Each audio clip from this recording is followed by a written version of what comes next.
What's up, sons? It's Blind Ride with Son of a Tech once again, and today I have yet another talking head video. My voice is a little raw because I went to a concert last night, but we're going to go ahead and get through it. Today we're going to be talking about the mining strategy that nobody wants you to know about when it pertains to GPU mining. You are sorting your coins wrong. Let's get into it.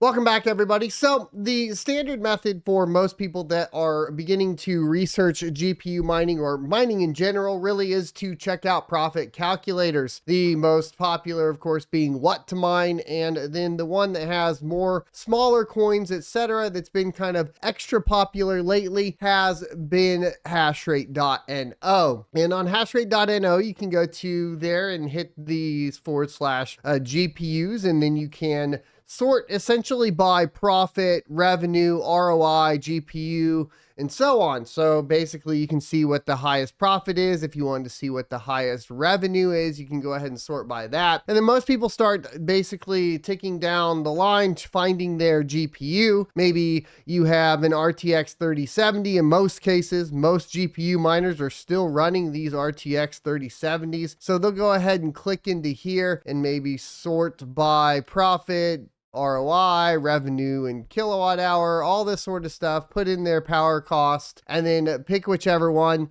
has the highest profit. In this case, you know, nothing is showing profitable for the RTX 3070 on hashrate.no right now because that is just the market that we're currently in. And this is what they do. And then after that, what they end up doing is they go ahead and they power off their rigs because, well, nothing's profitable. However, there's a mining strategy that has been going around for quite some time here in recent history that has proven to be quite successful for quite a few different larger GPU mining farms, and it is all about basically how many coins you can get and basically the difficulty on the network. So what we're going to cover here is the way you should be sorting and determining what you are mining. This can be a little bit difficult though. It isn't exactly speculative mining because speculative mining would say mine a coin that doesn't have any price associated with it and then hold it until it gets listed on an exchange. An example of one that I did recently was Caspa, where I mined Caspa before it was listed on an exchange and you could only trade it over the counter on their Discord server. And then eventually, once it got listed, that's when I was able to sell. And that is the most profitable thing you can do, provided you find a coin very early on that also ends up being successful, which can be quite a daunting task. This one's a little bit more simple because what you can look at is price history, and you can kind of determine what is going to be the best case scenario. For this in particular, what I'm going to recommend you use just to get the idea here is going to be miningpoolstats.stream. I'll leave the link down in the description below. I'm not affiliated with them or anything like that, but I've been utilizing this tool for quite some time, along with, of course, a ton of other cryptocurrency mining YouTube channels utilizing it. The column that we're going to want to pay attention to is the difficulty column over here, second to the last column on the right, I suppose, and it's the 7-day change. And you're going to sort this not by the 7-day change for the highest difficulty, but the lowest difficulty. Now, this is going to populate by no data initially, so you are going to have to go down a few pages before you start seeing some coins that have difficulty decreases. And what you're looking for is essentially going to be coins that are relatively established within the GPU mining realm that have had a significant decrease in difficulty and also have preferably some sort of listing already available so you can start to take a look at what it's done in the past. You could feasibly do this on, of course, the ASIC side of things if you do prefer, you know, filtering out the algorithm for whichever ASICs you may have in your farm, your mining farm, whether that be Script or X11, etc. That's going to be, you know, something you could do there, but we're really talking about the mining strategies the GPU mining farms are utilizing right now, because in most cases, these ASIC coins have extremely high competition and, you know, extremely centralized mining firms taking care of them. So you want to be a little bit more careful on the ASIC side of things as far as this is concerned. You might be better off going the route of utilizing something like NiceHash and pointing your ASICs over there and just remaining profitable for the time being. At least that's the strategy that I've been utilizing personally with my ASICs. So at this point, what we're looking for, like I said, is going to primarily be the GPU mineable algorithms. And, you know, if you're on the CPU side, you can go ahead and use the same strategy for that. I was scanning this a little bit earlier today just to find some examples. I had to go down a few pages before I really found something that seemed interesting. And I think the first one I found was Kyla Coin. Let me see if I can find that for you guys really quick. And I'll show you why it was on the list. Because Kyla Coin had recently had a pretty significant dip in difficulty. And this is, of course, correlated to the price, but the price has already started to recover, which is quite interesting. And the difficulty is down, meaning the calculators, you know, will start to show this profitable here in the future. But you have this kind of opportunity, a perfect example, when the difficulty goes down, maybe like, let's see, in this case, 4 days ago, something around there, September 23rd, it really started going down around September 21st. And the price was correlating to that too. If you were mining for basically yield, which means getting the most amount of coin that you can possibly get and not focused on the fiat price of this coin, and you held it up until now when you have a 27% pump, but you had a huge decrease in the difficulty, then you can end up in a position where you can be profitable and actually be able to sell this off for something that's worth it. And if you're worried about price and what it will recover to and that sort of thing,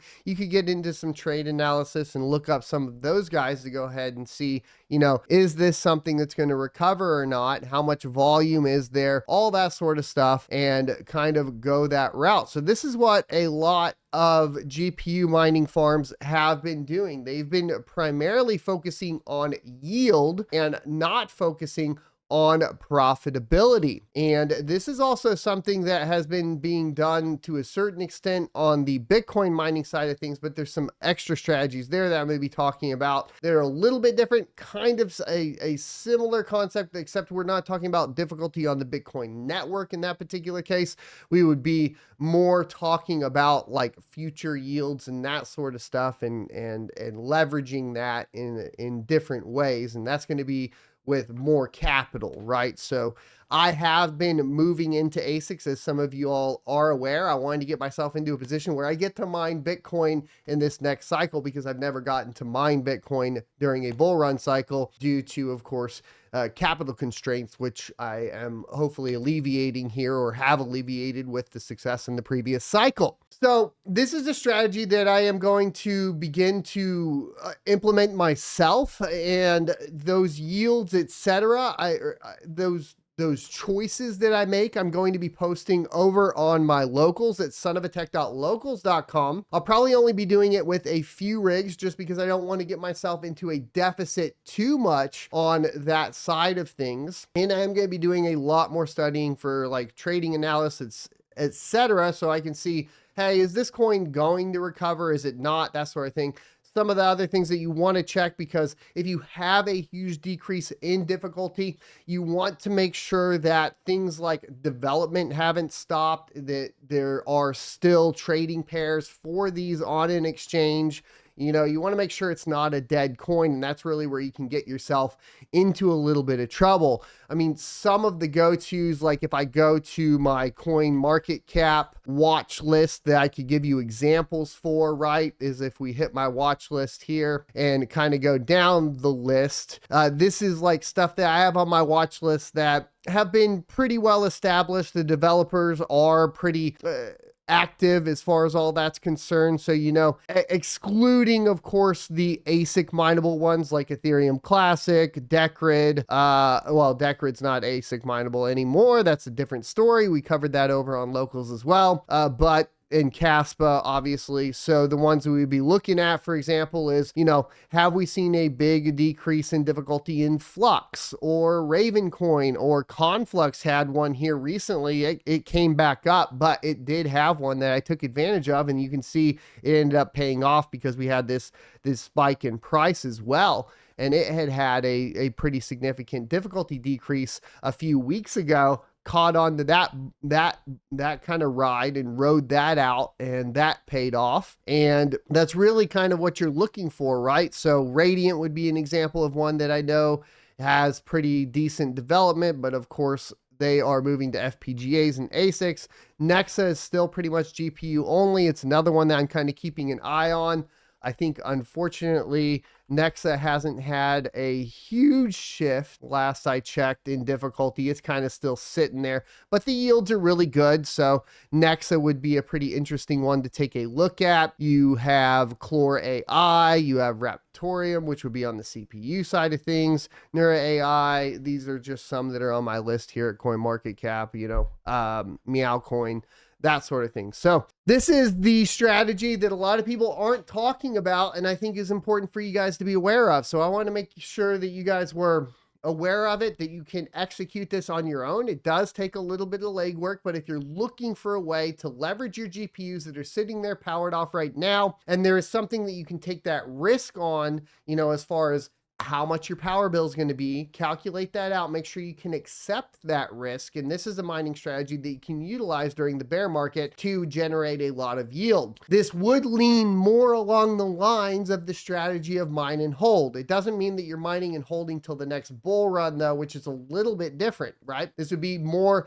mining and holding to the point to where it actually is profitable, but based off of the low difficulty that you had versus the high price that it has in the near future, right? And a lot of these coins are bouncing along that 5 to 20% up and down during this bear market, and they're kind of going like this. When they go down, everybody stops mining them. That's when you should hop in.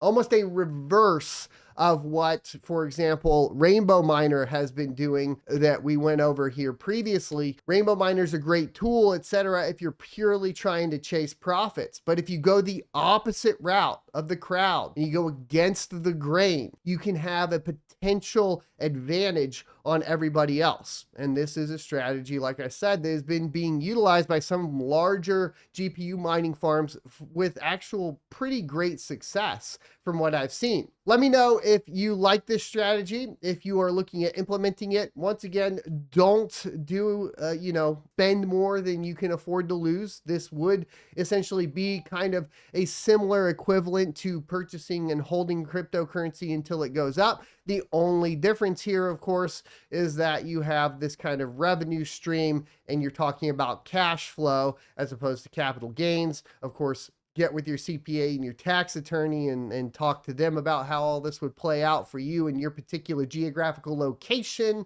that sort of thing. It's not financial advice. It's just a mining strategy that I've been made aware of that I want to make sure that everybody else was aware of. Thanks for watching. Hit the like, comment, subscribe, and notification bells down below. Let me know, what are you mining for yield if you're mining anything for yield? And what are you mining for profit if you're mining something for profit? And what is your electricity rate lately? A lot of people have had huge increases of 300% on their electricity rates across the US. Are you in that boat, or did you lock in a good purchase power agreement? I'd like to hear your personal situations down in the comment section below and over on my locals at sonofatech.locals.com, where you can become a member or a supporter for the early access to whatever moves I'm doing, the articles on and how-tos and guides, etc., that I post over there. And you can get a month free of supporter status for locals with a purchase of my crypto mining e-course at sonofatech.com, where I talk about timing the Bitcoin halving cycle to basically be successful within cryptocurrency scene. And that is actually regardless of if you're going to mine yourself or just leverage the purchase of equipment and cryptocurrency itself, and taking a look at that larger 4-year cycle that runs on Bitcoin in detail. I will see you next Tuesday.